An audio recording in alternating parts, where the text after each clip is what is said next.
మరణం తరువాత మన ప్రయాణం ఎటువైపు సాగుతుందో, ఆ గడప దాటాక మనం ఒంటరిగా నడిచే ఆ భయంకరమైన దారిలో ఎదురయ్యే ఆ భీభత్సం ఏంటో తెలిస్తే ఈ క్షణమే మీరు చేసే ప్రతి పనిలోనూ ధర్మాన్ని వెతుక్కుంటారు.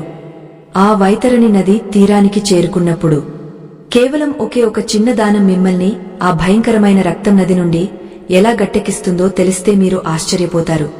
ఈ రహస్యం మీ జీవితాన్ని ఎలా మారుస్తుందో పూర్తిగా తెలియాలంటే ఈ వీడియోను ఎక్కడా ఆపకుండా చివరి వరకు చూడండి. మనిషి ప్రాణం పోయాక ఆ దేహం చల్లబడి మట్టిలో కలిసిపోవచ్చు, కాని లోపల ఉన్న ఆత్మ మాత్రం తన కర్మానుసారం ఒక సుదీర్ఘమైన ప్రయాణాన్ని మొదలు పెడుతుంది. అయ్యో, మనం బ్రతికున్నప్పుడు ఎంతటి భోగభాగ్యాలను అనుభవించినా, ఎంతటి అధికారం చలాయించినా ఆ యమధర్మరాజు ఆజ్ఞ ముందు అందరూ సమానులే.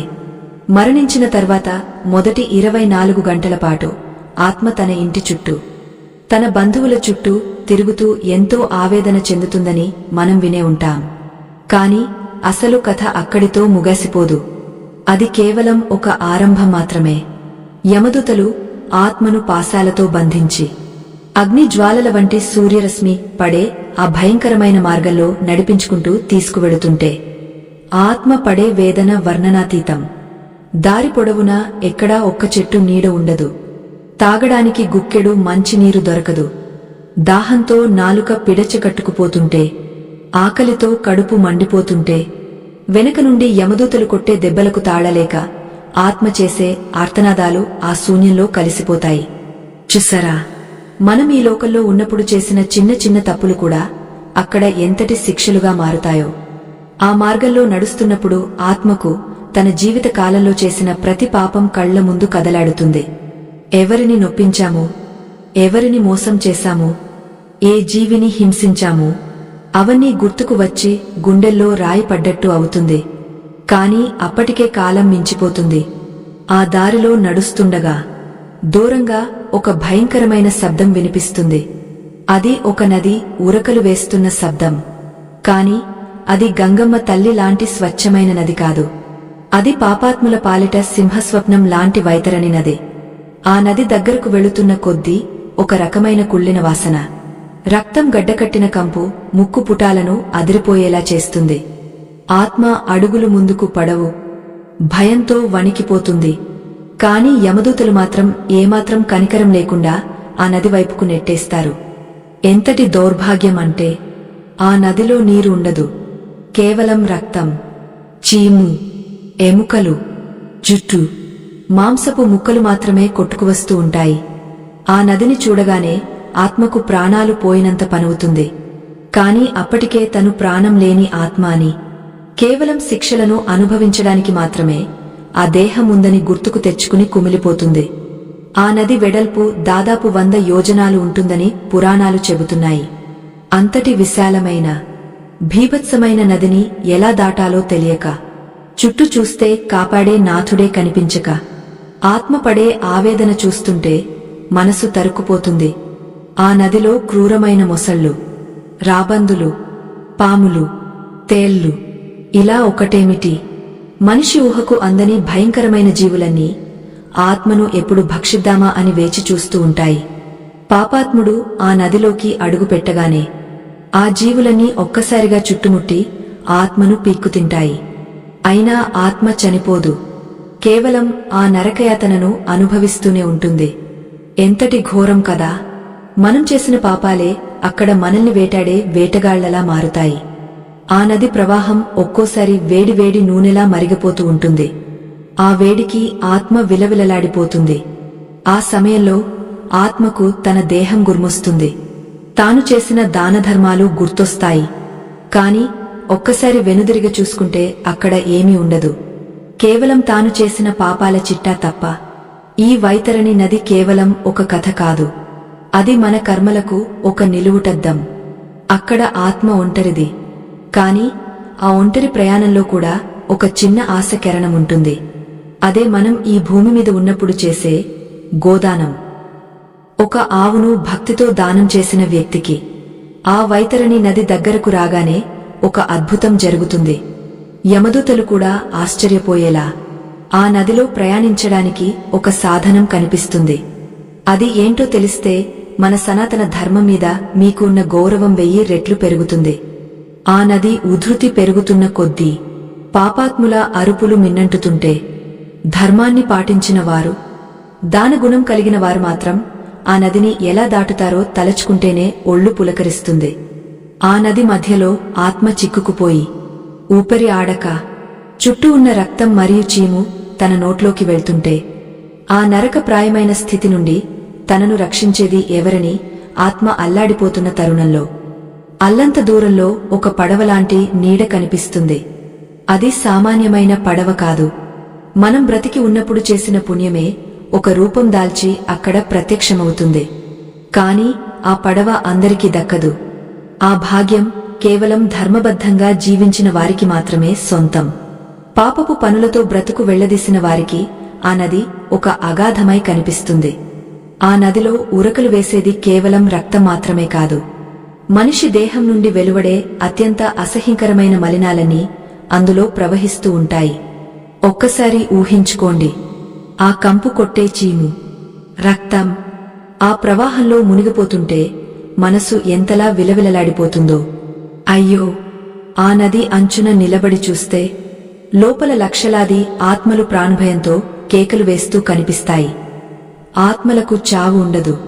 కేవలం ఆ నరక యాతనను అనుభవిస్తూ పదే పదే చచ్చి బ్రతుకుతున్నట్లు అనిపిస్తుంది. ఆ నదిలో ఉండే మొసళ్ళు సామాన్యమైనవి కావు. అవి ఇనుప దంతాలతో ఆత్మల మాంసాన్ని పీక్కుతింటాయి.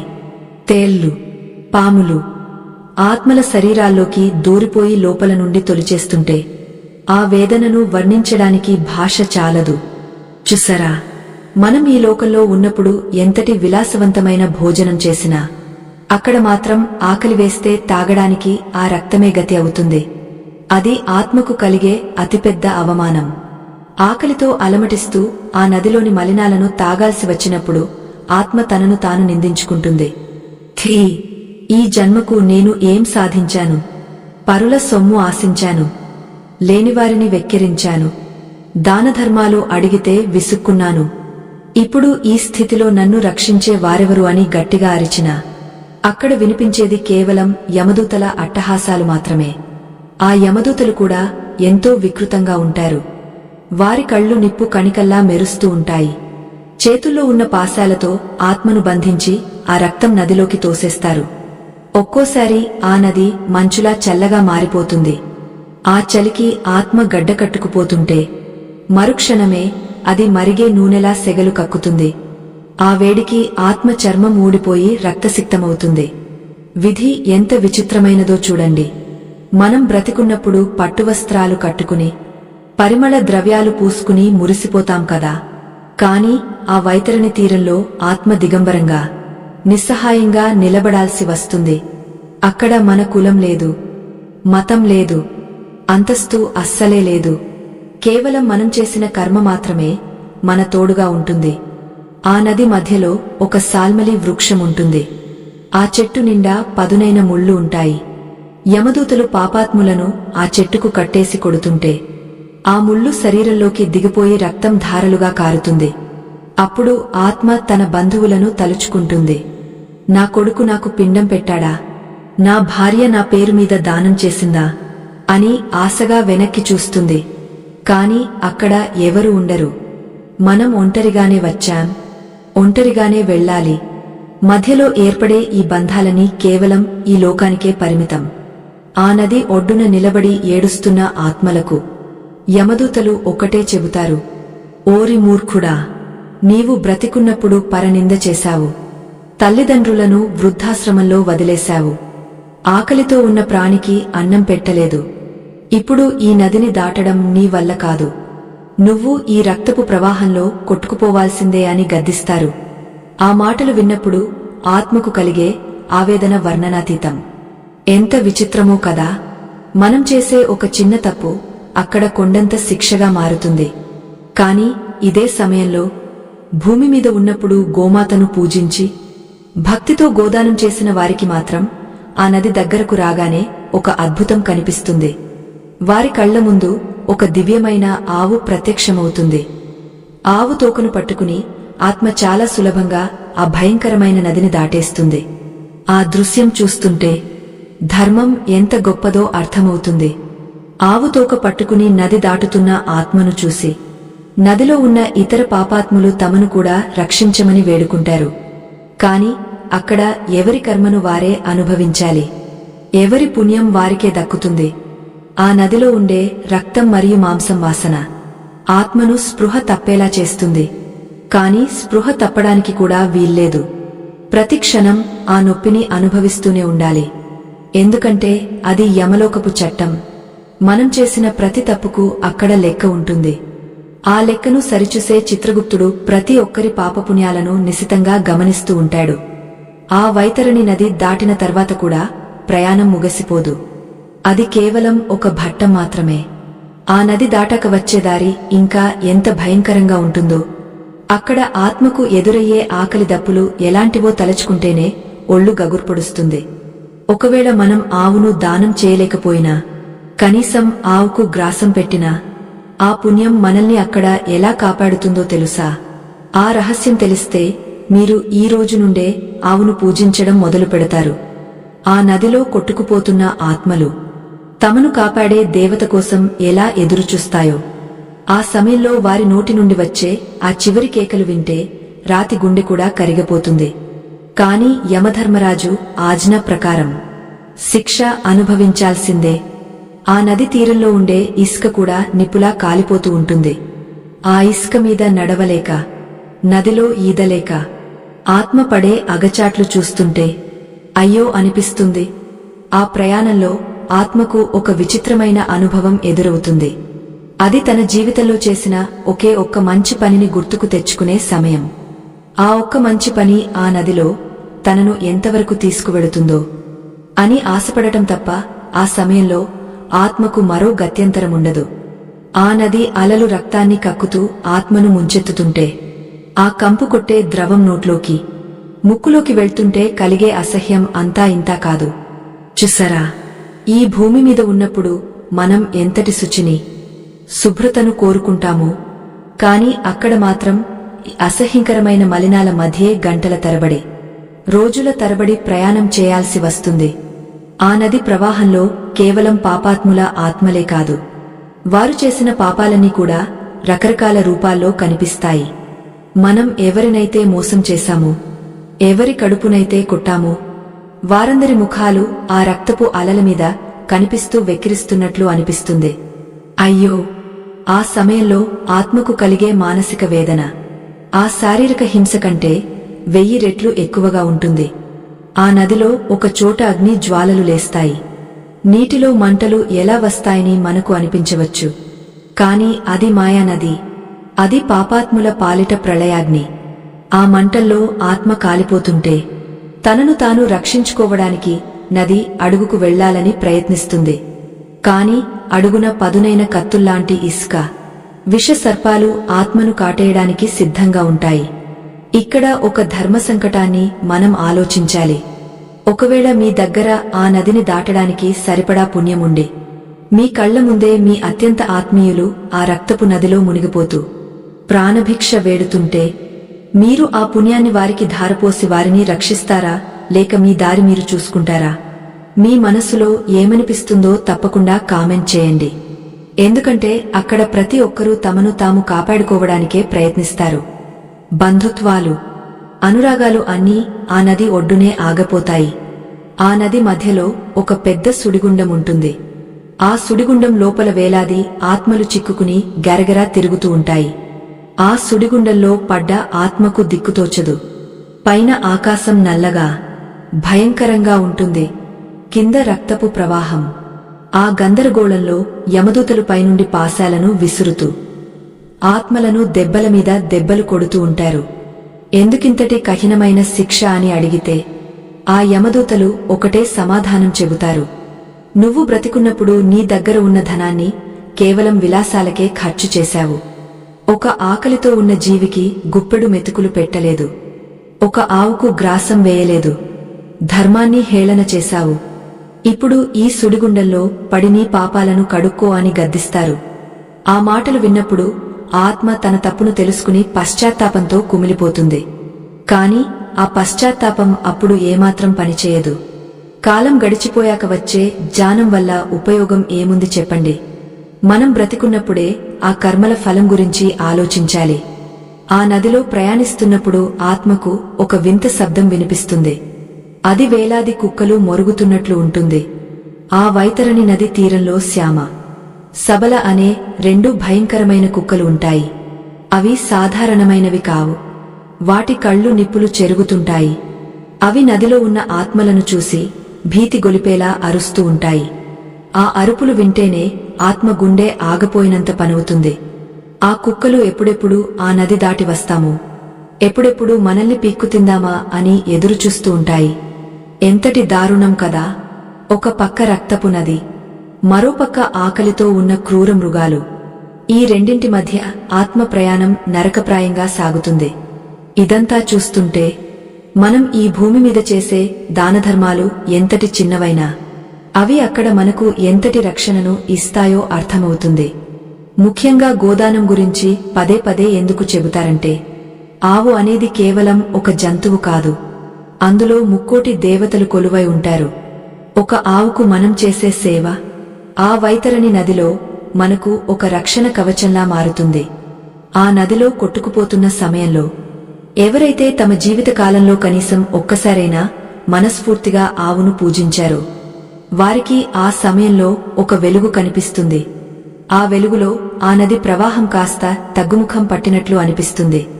కాని పాపాలు కొండంత ఉన్నవారికి మాత్రం ఆ వెలుగు కూడా శాపంగా మారుతుంది. ఎందుకంటే ఆ వెలుగులో వారి పాపాలు మరింత స్పష్టంగా కనిపిస్తాయి. ఆ నది గాలి కూడా వేడిగా నిప్పులు కురిపిస్తున్నట్లు ఉంటుంది. ఆ గాలి తగిలితే ఆత్మ చర్మం కాలిపోయి ముడతలు పడిపోతుంది. ఆ నదిలో ఉండే ప్రతి చుక్క రక్తం మనం చేసిన ప్రతి తప్పుకు సాక్ష్యంగా నిలుస్తుంది. ఆత్మ ఎంతటి బలహీనంగా మారుతుందంటే కనీసం అరిచే ఓపిక కూడా ఉండదు. కేవలం కళ్లలో నుండి నీరు కారుస్తూ ఆ రక్తపు ప్రవాహంలో కొట్టుకుపోవడమే తన విధి అని సరిపెట్టుకుంటుంది.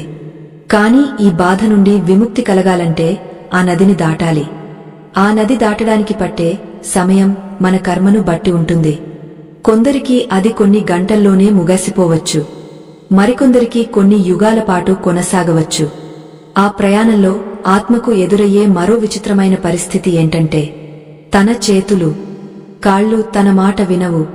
అవి యమదూతల ఆజ్ఞలకు లోబడి ఆత్మను మరింత కష్టాల వైపుకు లాక్కువెళుతుంటాయి.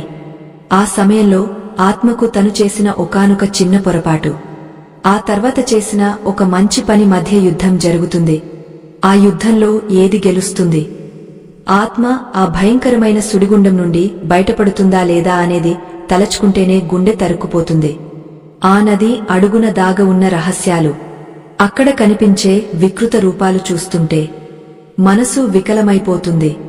ఆ నది లోపల కేవలం రక్తం మాత్రమే కాదు, పదునైన కత్తులు, బాణాలు, ముళ్ల కంపలు నిండి ఉంటాయి. పాపాత్ములు అందులో పడగానే ఆ కత్తులు వారి శరీరాన్ని చీల్చివేస్తాయి.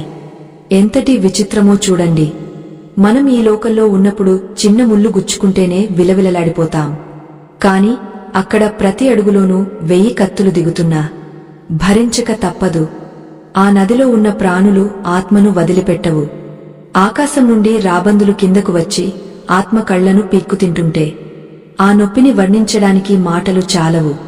చూసారా, మనం కళ్లతో ఎన్ని అపచారాలు చేశామో, ఎవరిని హీనంగా చూశామో, ఆ పాపాలన్నీ ఇప్పుడు ఇలా శిక్షిస్తాయి.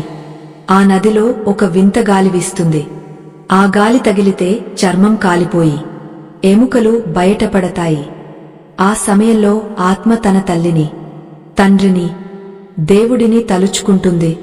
కాని ఆ నరకంలో ఎవరు పలకరు. యమదూతలు వికటహాసం చేస్తూ, ఓరి పాపి, నీవు బ్రతికున్నప్పుడు నీ తల్లిదండ్రులను భారంగా భావించావు కదా, ఇప్పుడు నీ భారం మోసేది ఎవరు అని గద్దిస్తారు. ఆ మాటలు విన్నప్పుడు కలిగే వేదన ఆ నది వేడి కంటే ఎక్కువగా ఉంటుంది. ఇక్కడ ఒక విషయాన్ని మనం లోతుగా ఆలోచించాలి. ఇది కేవలం పురాణాల్లో చెప్పిన కథ కాదు, మన అంతరాత్మ చెప్పే నిజం. ఒకసారి ఊహించుకోండి, మీరు ఆ భయంకరమైన నదిని ఎలాగోలా దాటుతున్నారు. మీ దగ్గర ఉన్న కొద్దిపాటి పుణ్యం మిమ్మల్ని రక్షిస్తోంది. కాని సరిగ్గా అదే సమయంలో మీకు అత్యంత ఆత్మీయులు, మీ ప్రాణం కంటే మిన్నగా ప్రేమించేవారు అదే రక్తపు నదిలో మునిగిపోతూ కాపాడమని మిమ్మల్ని వేడుకుంటున్నారు. మీ దగ్గర ఉన్న పుణ్యం కేవలం ఒక్కరిని మాత్రమే రక్షించగలదు. అప్పుడు మీరు ఏం చేస్తారు? మీ ప్రాణాన్ని కాపాడుకుంటారా, లేక మీ వారికి ఆ పుణ్యాన్ని ధారపోసి వారిని గట్టెక్కిస్తారా? ఇది నిజంగా ఒక పెద్ద ధర్మసంకటం కదా. మీ మనసులో ఏమనిపిస్తుందో మీ అభిప్రాయాన్ని తప్పకుండా కామెంట్ చేయండి.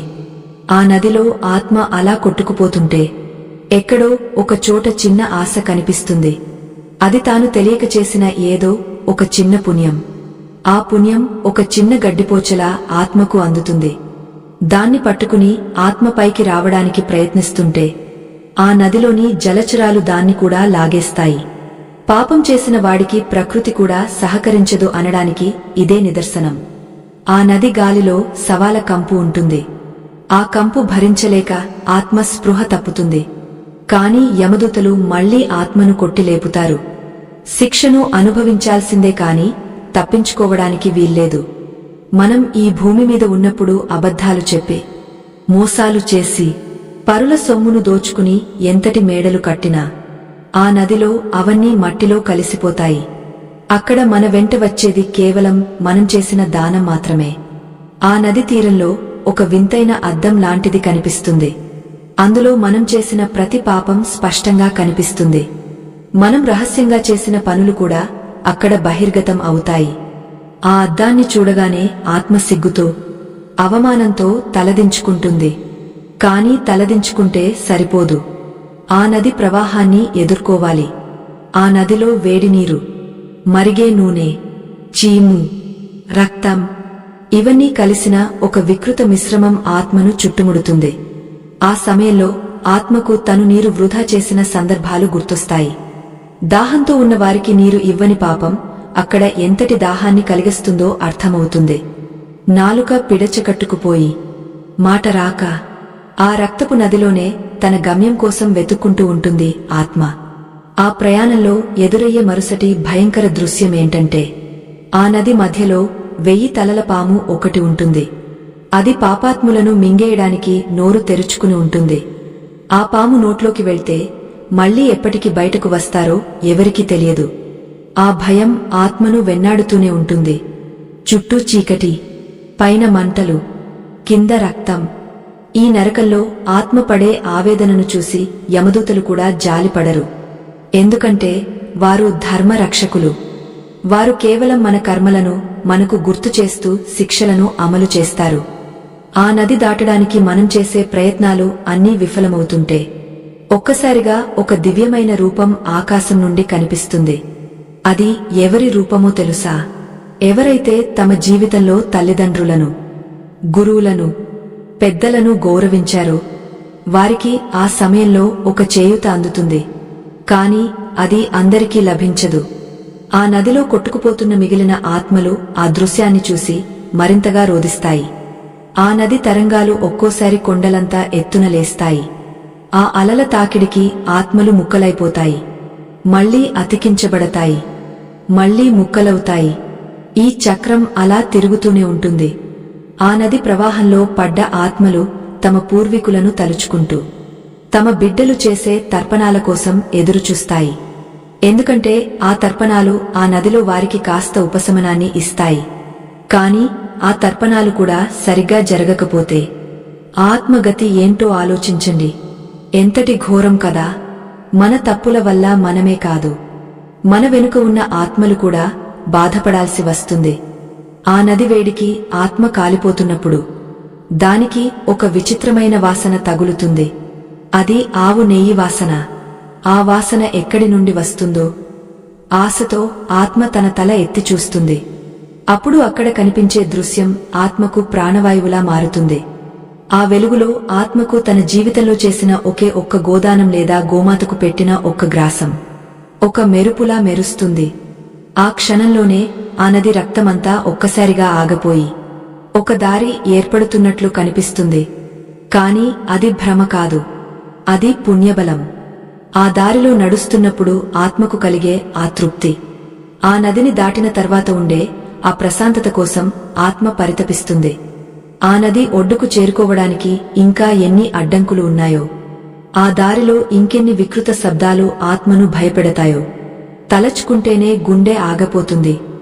ఆ నది చివరి అంచున నిలబడి ఉన్న ఒక భయంకరమైన ఆకారం ఆత్మను పిలుస్తుంది.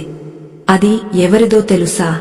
అది మరెవరో కాదు, ఆ వైతరణి నదికి అధిదేవత. ఆమె రూపం చూస్తేనే ఆత్మ నిలువునా నీరైపోతుంది. ఆమె కళ్ళు అగ్నిగుండాల్లా మండుతూ ఉంటాయి. ఎర్రటి జుట్టు ఆకాశమంతా ఎత్తున గాలికి ఊగుతూ, అందులో నుండి పాములు బయటకు వస్తూ భీకరమైన శబ్దాలు చేస్తుంటాయి. ఆ నది దాటాలి అంటే ఆమె అనుమతి ఉండాలి, లేదా మనం చేసిన పుణ్యం ఆమెను శాంతింపజేయాలి. అయ్యో, ఆ సమయంలో ఆత్మ తన 2 చేతులు జోడించి వేడుకుంటుంది. తల్లి, నన్ను క్షమించు, ఈ నరక యాతన భరించలేకపోతున్నాను అని విలపిస్తుంది. కాని ఆమె వినిపించుకోదు. నీవు చేసిన కర్మల వాసన నా ముక్కుకు తగులుతోంది, నీవు ఎన్ని పాపాలు చేశావో ఈ రక్తపు నది చెబుతోంది అంటూ వికటహాసం చేస్తుంది. ఆ నదిలో ఉన్న రక్తం ఒక్కసారిగా ఉప్పొంగా ఆత్మను నోట్లోకి తీసుకుంటున్నంత పనిచేస్తుంది. చూసారా, మనం ఈ లోకంలో ఎవరికీ తెలియకుండా చేసే పనులు కూడా అక్కడ ఎంతటి సాక్ష్యాలుగా నిలుస్తాయో. ఆ సమయంలో ఆత్మకు తను చేసిన ప్రతి చిన్న దొంగతనం, ప్రతి చిన్న అబద్ధం ఒక పెద్ద కొండంతా భారమై గుండె మీద కూర్చుంటుంది. అప్పుడు ఆత్మకు ఒక విషయం గుర్తుకొస్తుంది. తను ఒకప్పుడు ఒక ముసలి ఆవుకు దాహం వేస్తుంటే నీళ్లు తాపించిన విషయం, లేదా ఒక ఆకలితో ఉన్న జీవికి అన్నం పెట్టిన విషయం. ఆ చిన్న పుణ్యం ఒక కాంతి రేఖలా ఆ నది మీద కనిపిస్తుంది. కాని ఆ పుణ్యం సరిపోదు. ఆ నదిని దాటాలంటే ఒక పెద్ద నౌక కావాలి, లేదా గోమాత తోక దొరకాలి. ఆ వైతరణి నది తీరంలో ఆత్మ పడే ఆవేదనను చూస్తుంటే ఎవరికైనా కన్నీళ్లు వస్తాయి. చుట్టూ ఉన్న ఆత్మలు రక్తం తాగుతూ ఒకరినొకరు పీక్కుతింటూ ఉంటే ఆ భయంకరమైన దృశ్యాన్ని చూడలేక ఆత్మ కళ్ళు మూసుకుంటుంది. కాని యమదూతలు ఆ కళ్లను పదునైన శస్త్రాలతో తెరిపిస్తారు. చూడాల్సిందే, నీవు చేసిన పాపాల ఫలితాన్ని కళ్లారా చూడాల్సిందే అని గద్దిస్తారు. ఇక్కడ మనం ఒక ముఖ్యమైన విషయం గురించి మాట్లాడుకోవాలి. మా బృందం సనాతన ధర్మం యొక్క ఈ గొప్ప రహస్యాలను, మన పురాణాల్లో దాగ ఉన్న జీవిత సత్యాలను మీకు అందించడానికి పడుతున్న శ్రమకు మీ మద్దతును ఇక్కడ ఉన్న స్కానర్ ద్వారా అందించండి. మీ చిన్న సహకారం మాకు ఎంతో బలాన్ని ఇస్తుంది. సనాతన ధర్మ ప్రచారంలో మీరు కూడా భాగస్వాములు కావాలని కోరుకుంటున్నాం. ఆ నది తీరంలో ఆత్మ అలా నిస్సహాయంగా నిలబడి ఉన్నప్పుడు దూరంగా ఒక తెల్లటి కాంతి కనిపిస్తుంది. ఆ కాంతిలో ఒక దివ్యమైన ఆవు నెమ్మదిగా నడుచుకుంటూ ఆ నది వైపు వస్తుంది. ఆవు శరీరం నుండి వెలువడే పరిమళం ఆ నదిలోని కంపును పోగొడుతుంది. ఆవును చూడగానే ఆ వైతరణి దేవత కూడా శాంతిస్తుంది. ఆవు మరెవరో కాదు, ఆ మనిషి బ్రతికున్నప్పుడు భక్తితో దానం చేసిన గోమాత, లేదా ఆవులకు చేసిన సేవ. ఆవు తన తోకను ఆత్మ వైపుకు చాచుతుంది. ఆ తోకను పట్టుకోగానే ఆత్మకు ఒక తెలియని బలం వస్తుంది. ఆ నదిలోని రక్తం, చీము, ఆ మొసళ్ళు అన్నీ ఆవును చూడగానే పక్కకు తప్పుకుంటాయి. ఆ నది రెండుగా విడిపోయి దారి ఇస్తుంది. ఆవు తోక పట్టుకుని ఆ నదిని దాటుతున్న ఆత్మను చూసి నదిలో మునిగిపోతున్న ఇతర ఆత్మలు తమను కూడా రక్షించమని, తమకు కూడా ఆ తోకను అందివ్వమని ఆవేదనగా అరుస్తాయి. కాని ఆవు కేవలం తనను పూజించిన వారిని, దానం చేసిన వారిని మాత్రమే రక్షిస్తుంది. ఎంతటి విచిత్రమో చూడండి. మనం లక్షల రూపాయలు సంపాదించి మేడలు కట్టినా అక్కడ ఆ ఒక్క ఆవుతోక ఇచ్చే ధైర్యం, ఆ భద్రత ఏ సంపద ఇవ్వలేదు. ఆ నది మధ్యలో వెళుతున్నప్పుడు ఆత్మ కిందకు చూస్తుంది. అక్కడ తనలాంటి ఎందరో ఆత్మలు నరకయాతన అనుభవిస్తూ ఆ రక్తపు అలల్లో కొట్టుకుపోతుంటారు. కొందరు ఆత్మలు అయితే ఆకలితో ఆ నదిలోని మాంసాన్ని తింటూ ఉంటారు. అది చూసి ఆత్మ గుండె తరుక్కుపోతుంది. అయ్యో, ఈ స్థితి ఎవరికీ రాకూడదు అని మనస్ఫూర్తిగా కోరుకుంటుంది. కాని ఆవు తోకను మాత్రం వదలదు. ఆ ప్రయాణంలో ఆవు అడుగులు వేస్తుంటే ఆ నదిలో కమలాలు వికసిస్తాయి. అంటే పుణ్యమున్న చోట నరకం కూడా స్వర్గంలా మారుతుందని దీని అర్థం. కాని ఆ పుణ్యం సంపాదించుకోవడానికి మనం ఈ జన్మలోనే ప్రయత్నం చేయాలి. ఆ నది దాటుతున్న కొద్దీ ఆ వేడి తగ్గుతుంది, చల్లని గాలి వీస్తుంది, ఆత్మకు ప్రాణం తిరిగి వచ్చినట్లు అనిపిస్తుంది. కాని ఇక్కడే ఒక పరీక్ష ఎదురవుతుంది. ఆ నది మధ్యలో ఒక పెద్ద మర్రి చెట్టు ఉంటుంది. ఆ చెట్టు కొమ్మలకు వేలాది ఆత్మలు తలకిందులుగా వేలాడుతూ ఉంటారు. వారు ఈ లోకంలో ఉన్నప్పుడు ధర్మాన్ని తప్పినవారు, పరుల భార్యలను, పరుల సొమ్మును ఆశించినవారు. వారిని చూసి ఆత్మ భయంతో వణికిపోతుంది. ఆ చెట్టు మీద ఉన్న రాబందులు ఆవు తోక పట్టుకున్న ఆత్మను చూసి కిందకు దూకుతాయి. కాని ఆవు నుండి వెలువడే కాంతిని తట్టుకోలేక వెనక్కి వెళ్లిపోతాయి. చూసారా, గోమాత మనల్ని ఏ స్థాయిలో రక్షిస్తుందో. ఆ నది దాటడం అంటే సామాన్యమైన విషయం కాదు. అది ఆత్మకు ఒక అగ్ని పరీక్ష. ఆ పరీక్షలో గెలవాలంటే మన దగ్గర పుణ్యం అనే పెట్టుబడి ఉండాలి. ఆ నది చివరి అంచు చేరువవుతున్న కొద్దీ ఆత్మకు యమధర్మరాజు కొలువు కనిపిస్తుంది. అక్కడ ఉన్న ద్వారపాలకులు ఈ ఆత్మను గమనిస్తూ ఉంటారు. ఆవు తోకను పట్టుకుని సురక్షితంగా ఒడ్డుకు చేరుకున్న ఆత్మను చూసి వారు గౌరవంగా దారి ఇస్తారు. కాని ఆవుతోక దొరకని ఆత్మలు మాత్రం ఆ నదిలోనే కొన్ని వందల ఏళ్లపాటు కొట్టుకుపోవాల్సి వస్తుంది. ఆ ఒడ్డున చేరాక ఆత్మ వెనక్కి తిరిగి చూస్తుంది. ఆ భయంకరమైన వైతరణి నది, ఆ రక్తం, ఆ అరుపులు అన్నీ చూసి ఒక్కసారిగా వణికిపోతుంది. తనకు ఆవుతోక దొరకకపోతే తన గతి కూడా అంతే కదా అని అనుకుంటుంది. కాని ఆ ఒడ్డుకు చేరగానే ఆవు మాయమైపోతుంది. ఇప్పుడు ఆత్మ ముందు ఒక విశాలమైన మైదానం ఉంటుంది. అది నిప్పులు కురిసే మైదానం. ఆ నది దాటిన అలసట కూడా తీరకముందే మళ్లీ ఆ కాలిన ఇసుకలో నడవాల్సి ఉంటుంది. ఆ దారిలో ఆత్మకు ఇంకెలాంటి కష్టాలు ఎదురవుతాయి. ఆకలి వేస్తే అక్కడ ఏం తింటారు? దాహం వేస్తే ఏం తాగుతారు? అసలు యమధర్మరాజు ముందు ఆత్మ ఎలా నిలబడుతుందో తెలుసుకుంటే మన ఒళ్ళు గగుర్పొడుస్తుంది. ఆ మైదానంలో నడుస్తున్నప్పుడు ఆత్మకు ఎదురయ్యే ఆ వింత మనుషులు, ఆ భయంకరమైన శబ్దాలు ఆత్మను మళ్లీ భయపెట్టడం మొదలు పెడతాయి. ఎటు చూసినా కారు చీకటి. ఆ చీకటిని చీల్చుకుంటూ వచ్చే భయంకరమైన మెరుపులు ఒక్కోసారి ఆత్మ కళ్లను మిరిమిట్లు గొలిపి ఏమీ కనిపించకుండా చేస్తాయి. అయ్యో, నది దాటితే కష్టాలు తీరిపోతాయని ఆశపడ్డా ఆత్మకు ఇది మరో అగ్నిపరీక్షలా మారుతుంది. ఆ ఇసుక మీద అడుగు పెడుతుంటే అరికాళ్లు నిలువునా కాలిపోయి బొబ్బలు ఎక్కుతుంటాయి. మనం ఈ లోకంలో ఉన్నప్పుడు కాస్త ఎండ తగిలితేనే అల్లాడిపోతాము కదా. కాని అక్కడ ఒక్క చుక్క మంచినీరు కూడా దొరకదు. దాహంతో నాలుక పిడచకట్టుకుపోయి గొంతులో నుండి మాట కూడా రాక ఆత్మ విలవిలలాడిపోతుంది. ఎంతటి విచిత్రమో చూడండి. మనం బ్రతికున్నప్పుడు పరుల దాహాన్ని తీర్చని పాపం అక్కడ మనల్ని అలా వేధిస్తుంది. ఆ మైదానంలో నడుస్తున్నప్పుడు దూరంగా ఒక అందమైన తోట కనిపిస్తుంది. ఆ తోటను చూడగానే ఆత్మ ఎంతో సంతోషపడుతుంది. అబ్బబ్బా, కనీసం అక్కడైనా కాస్త నీడ దొరుకుతుంది, కాసేపు విశ్రాంతి తీసుకోవచ్చు అని ఆశగా పరుగుతీస్తుంది. ఆ తోట దగ్గరకు వెళ్లగానే పచ్చని చెట్లు, గుబురుగా ఉన్న కొమ్మలు కనిపిస్తాయి. కాని ఆత్మ ఆ చెట్టు నీడలోకి వెళ్లగానే ఆ చెట్టుకున్న ఆకులు కత్తుల్లా మారి కిందకు రాలిపోతాయి. వాటినే అసిపత్రవనము అని అంటారు. ఆ పదునైన ఆకులు ఆత్మ శరీరాన్ని ముక్కలు ముక్కలుగా కోసేస్తుంటే ఆ నొప్పిని భరించలేక ఆత్మ గట్టిగా కేకలు వేస్తుంది. చూసారా, నీడ ఇస్తుందని అనుకున్న చెట్టే ప్రాణాలు తీసే ఆయుధంగా మారుతుంది. ఇది మనం చేసిన నమ్మకద్రోహాలకు పర్యవసానం. ఎవరైతే తనను నమ్మిన వారిని వెన్నుపోటు పొడుస్తారో, ఎవరైతే ఆశ్రయం ఇచ్చిన వారిని మోసం చేస్తారో వారికి ఆ నరకంలో ఇలాంటి శిక్షలే ఎదురవుతాయి. ఆ కత్తుల్లాంటి ఆకులు దిగిపోయి శరీరం అంతా రక్తసిక్తమైపోతుంది. అప్పుడు యమదూతలు వచ్చి ఆత్మను చూసి వెక్కిరిస్తారు. ఓరి అజ్ఞాని, నీవు లోకంలో ఉన్నప్పుడు నీ దగ్గరకు సాయం కోసం వచ్చిన వారిని ఇలాగే కదా బాధ పెట్టావు. ఇప్పుడు ఈ బాధను అనుభవించు అని గద్దిస్తారు. ఆ నొప్పితో ఆత్మ కింద పడి దొర్లుతుంటే ఆ కింద ఉన్న ఇసుక వేడికి చర్మం కాలిపోతుంది. పైనుండి ఆకుల దాడులు, కింద నుండి సెగలు. అప్పుడు ఆత్మకు తను చేసిన ప్రతి తప్పు గుర్తుకు వస్తుంది.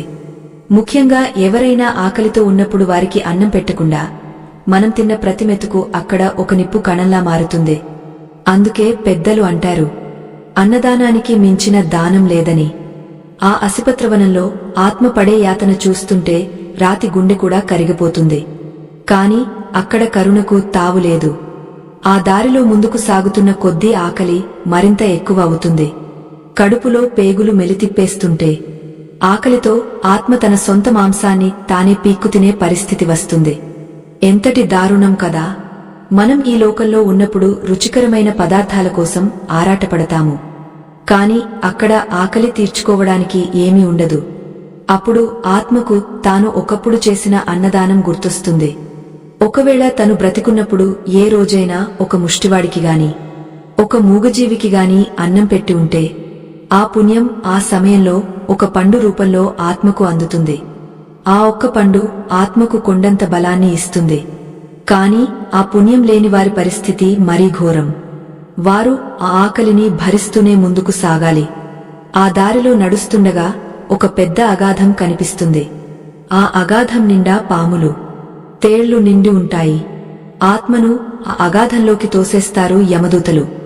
ఆ పాములు ఆత్మను చుట్టుముట్టి కాటేస్తుంటే, తేళ్లు కుడుతుంటే ఆ విషం వల్ల ఆత్మ శరీరం నల్లగా మారిపోయి ఉబ్బిపోతుంది. చనిపోదామన్నా చావు రాదు. కేవలం ఆ బాధను అనుభవించడం మాత్రమే ఆత్మవంతు. అయ్యో, ఆ సమయంలో ఆత్మ తన బంధువులను ఎంతగా వేడుకుంటుందో, నా కొడుకా, నా కోసం ఏదైనా పుణ్యకార్యం చేయవా, నా భార్య, నా పేరు మీద ఏదైనా దానం చేయవా అని ఆత్మ అరిచే అరుపులు ఈ లోకంలో ఎవరికి వినిపించవు. మనం ఇక్కడ చేసే కర్మకాండలు, మనం పెట్టే పిండాలు ఆత్మకు అక్కడ బలాన్ని ఇస్తాయి. ఒకవేళ మనం ఆ పనులను సరిగ్గా చేయకపోతే ఆత్మ అక్కడ మరింతగా నలిగిపోతుంది. అందుకే పితృకార్యాలకు మన ధర్మంలో అంతటి ప్రాముఖ్యత ఇచ్చారు. ఆ అగాధం నుండి బయటకు వచ్చిన ఆత్మను యమదూతలు ఒక తాడుతో కట్టి ఈడ్చుకుంటూ తీసుకువెళ్లారు. ఆ దారిలో పెద్ద పెద్ద బండరాళ్లుంటాయి. ఆ రాళ్ల మీద ఆత్మ శరీరం రాపిడికి గురై ఎముకలు బయటపడతాయి.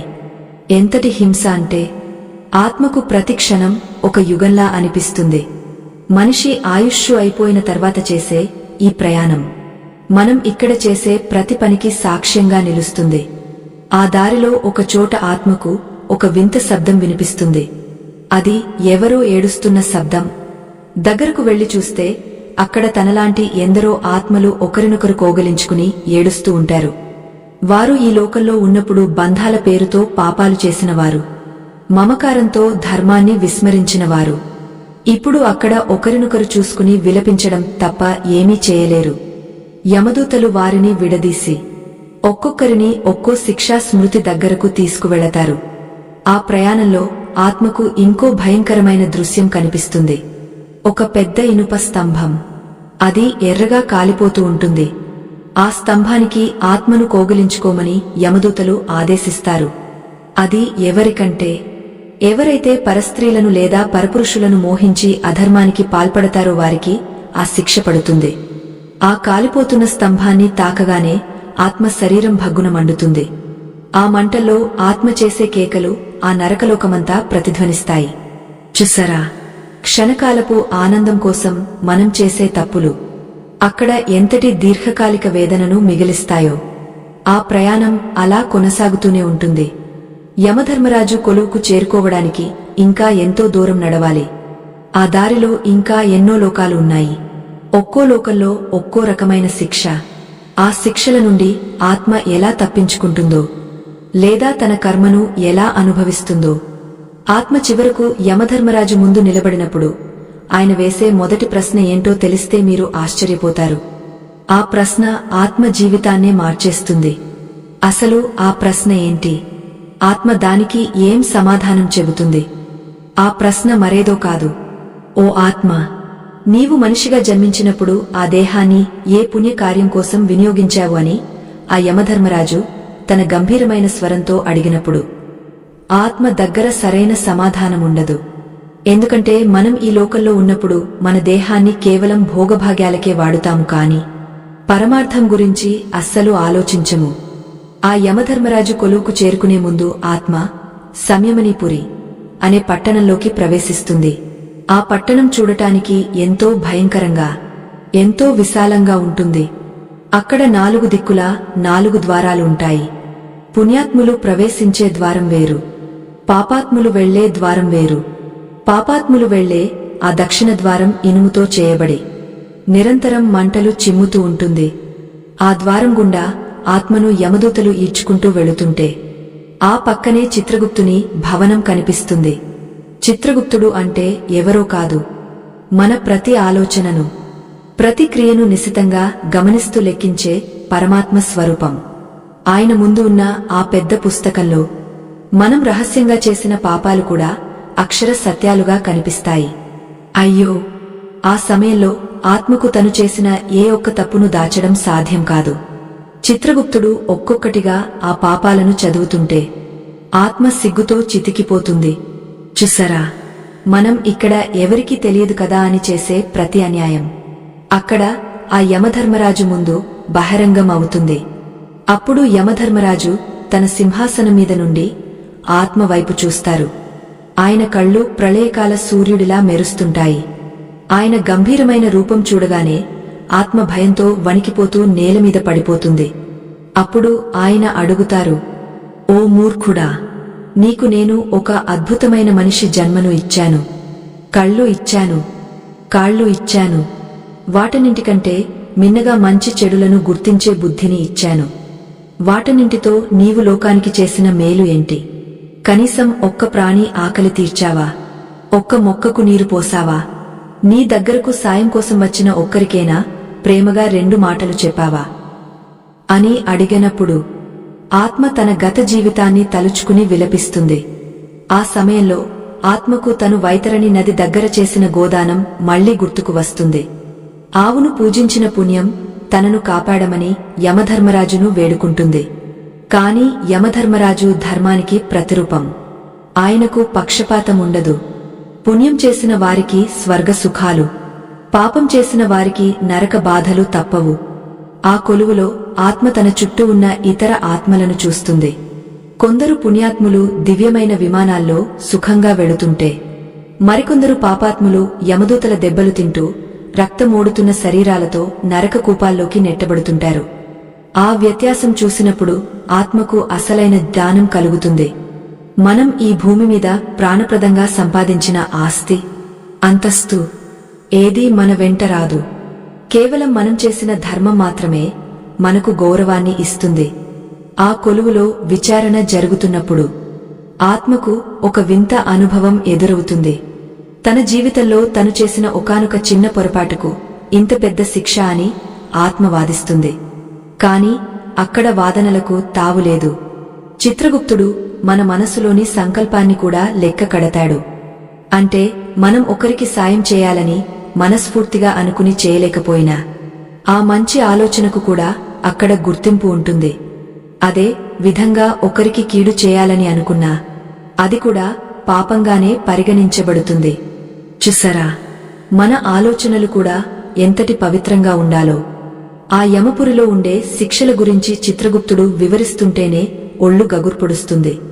కలకాలం ఈ లోకంలో సుఖంగా ఉంటామని మనం అనుకుంటాం కాని ఆ గడప దాటాక ఎదురయ్యే ఈ భీభత్సాన్ని ఎవరు తప్పించగలరు? ఆత్మ విచారణ పూర్తయ్యాక యమధర్మరాజు తన ధర్మదండాన్ని ఎత్తుతారు. ఆ దండం ధర్మానికి సంకేతం. ఆయన ఇచ్చే తీర్పు కోసం ఆత్మ ఊపిరి బిగబట్టి ఎదురుచూస్తుంది. ఒకవేళ ఆత్మ తన జీవితంలో తల్లిదండ్రులను సేవించి, గోమాతను భక్తితో పూజించి, తోటి ప్రాణికి దానధర్మాలు చేసి ఉంటే యమధర్మరాజు తన గంభీరమైన స్వరాన్ని మార్చి ఎంతో ప్రేమతో నీవు ధన్యుడవు అని దీవిస్తారు. కాని పాపాత్ములకు మాత్రం ఆయన సాక్షాత్తు కాలేముడిలా కనిపిస్తారు. ఆ తీర్పు వెలువడే ముందు ఆత్మ తనను తాను రక్షించుకోవడానికి ఏదైనా చివరి అవకాశం ఉందేమో అని వెతుక్కుంటుంది. అప్పుడే ఒక అద్భుతం జరుగుతుంది.